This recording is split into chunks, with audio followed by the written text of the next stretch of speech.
Hey everyone, uh, welcome back to the class PSY 467 Counseling Theories. This is our second week. Hopefully you got everything taken care of last week and kind of found your way around the website and were able to kind of figure out some of the bugs. I know I had some issues too, but hopefully we've got them all corrected now and we can take care of that. So this is the second week that we're going to be having work towards the class. And while the focus last week was on more of the theoretical side of the counseling process, what we're going to be talking about this week is actually the person of the counselor. And there's two things that we're going to be covering. The second thing that we're going to be talking about this week is the counselor, him or herself, and what kinds of things the counselor needs to have in terms of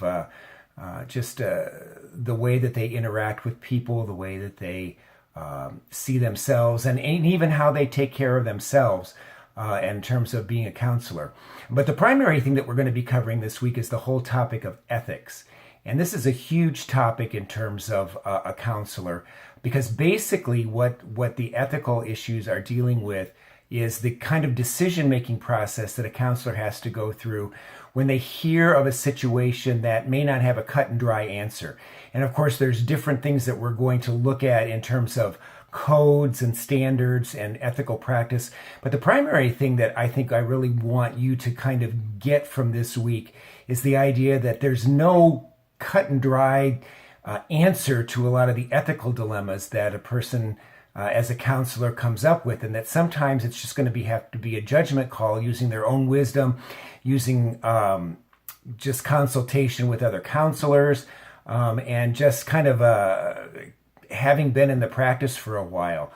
So I want you to really take a good look at the ethics side of things. And then your assignment this week is going to actually be to interview a counselor that's in practice and talk to them about some of the ethical dilemmas that they faced, the process that they used to get where they did in terms of the answer that they got and what the answer was.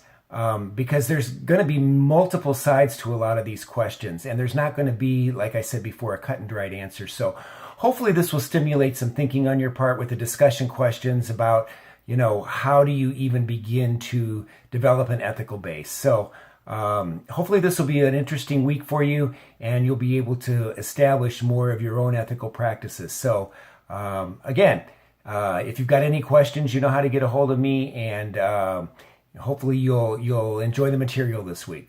So take care and have a good week.